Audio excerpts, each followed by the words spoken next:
Tally-ho. Well, thought I'll give you a little update on one of my projects. It's a B10, or excuse me, a B12. I found this B12 in a barn, all piled together with some other defunct machines. And I was kind of hoping I could get this one going again. I spent a little time and pulled the engine out of it because I figured if nothing else I'm going to go ahead and rebuild this. It was missing a carb, I knew that. Muffler was a piece of crud, so I figured, well, you can see right here, it was missing the carb, and the exhaust was completely filled full of mud dauber. And this is what the bottom of the flywheel cover looks like. It still spins.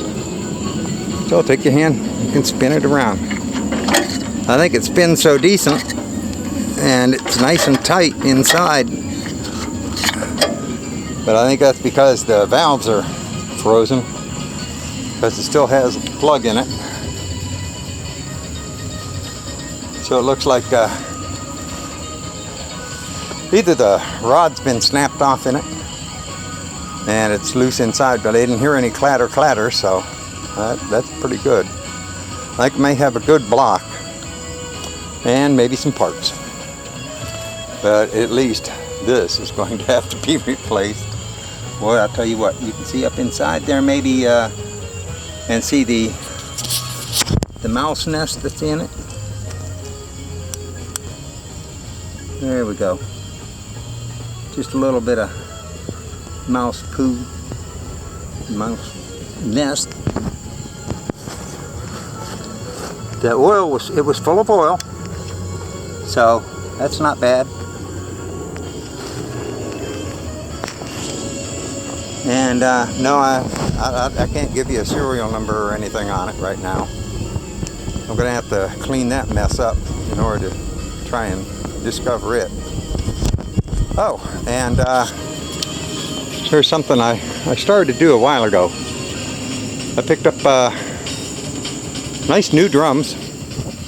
They're 30 bucks. But I got a lot of parts, pieces of parts, the fire malls and all. And I don't want them outside in the weather. I don't want to pile them up like this mess. So I'm going to start storing them in these and stack them up on the back of the building in a little shed. But this B12, I don't know what I'm going to do with it. I'll probably just piece part the heck out of it. This rod runs from right here. I don't know why I was trying to point with my toe. Runs here up. It's hooks up to the linkage there. And that's where you can pick up the back end on it. I need one for this 210 over here. It doesn't have one on it. It would make it a whole lot nicer. And I guess the pulleys and everything else are just too far gone on this thing. I don't know. I guess I'll try and do a little restoration on it, and we'll let you know how that goes, because I'll try and film that. And there it is. It's a B12. Serial number. Oh, I don't know if you can read it, but I can't. I've got a spectacle lens prescription, so maybe I'll be able to see soon. We'll find out. It's not very strong. Let's see. This one, I have it almost ready to fire. This is a B-12. That's a 12 horse too. Also. And I just got the, I got a gas tank in it now. I got a battery. It'll turn over. I got no spark. So I gotta check the points out. Points are inside this little case right here. But it may require me pulling the engine and taking that flywheel cover off. Yeah, and I know it's got a different name than flywheel cover. I can't think of it right now. But that's never stopped me from working on them before. Anyhow, this one halfway decent. The tires are definitely checked out and all, but hey, they're 3 out of 4 is still holding air, and those are original tires. So, as far as I can tell, a 112, early 70s, late 60s.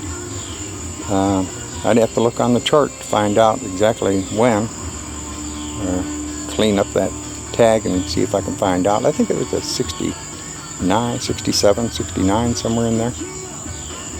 But that would be kind of fun. I have stopped work on the 124 Cub Cadet here. A guy saw one of my videos and saw it, and he tracked me down, and he has asked me to sell it to him. And I told him exactly what I got in it. Didn't quite have that. He says, just hang on to it for a little bit, and he'll make sure he gets me the money. But he doesn't want me to work on it anymore. He wants to be able to do it all himself. So what I'm doing is I'm rooting around and I'm finding all the parts that he may need for it. And we'll let him take it home and play with it. And I told him he's got to let me come over and put a video out on it whenever he's got it done. And he's also talking about wanting to become a member of GAMTRA. It's a preservation society for machinery that's around here, and they do a show every year. It's a fairly big one in North Carolina. It's not as big as Denton, but it's definitely bigger than most. It's a real solid show, a real good one. So when you hear about cotton ginning days, y'all come on out. They are going to have it this year. This is 21, by the way. So anyhow, that's my little update for the WOW. Oh yeah, my it's not a Troy built, some kind of yard master or something like that. Tiller had a Briggs & Stratton on it. Tiller went all to hell. It came apart in the back end of it. I am not going to try and fix that. That's garbage. So I took the engine off. This is a tiller it's a John Deere 33 tiller. Used oil here, it's all right. Everything turns on it except for the times. It locked down while I was tilling. And I got to tear that thing all apart and get into this final drive here.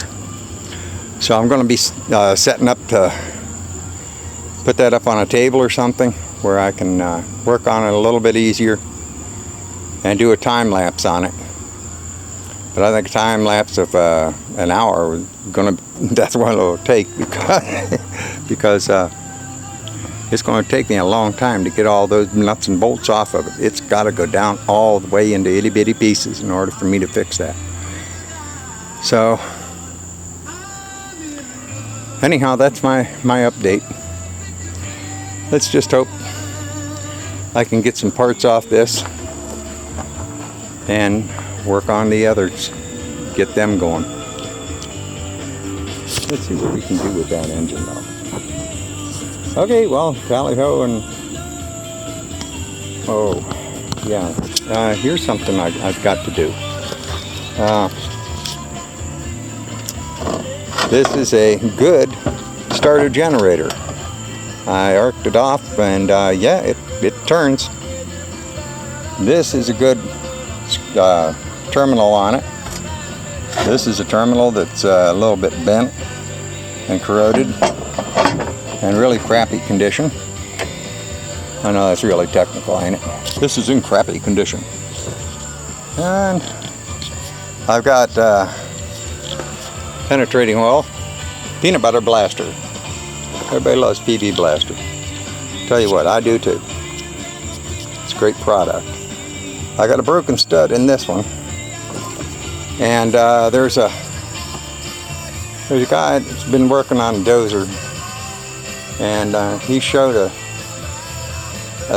little trick that I'm going to be trying on it, and if it works, I'll be giving you the scoop on that. But it's how to use a tortoise bit to get out a broken stud. Alright, well, tally ho, and we'll see you in a little bit.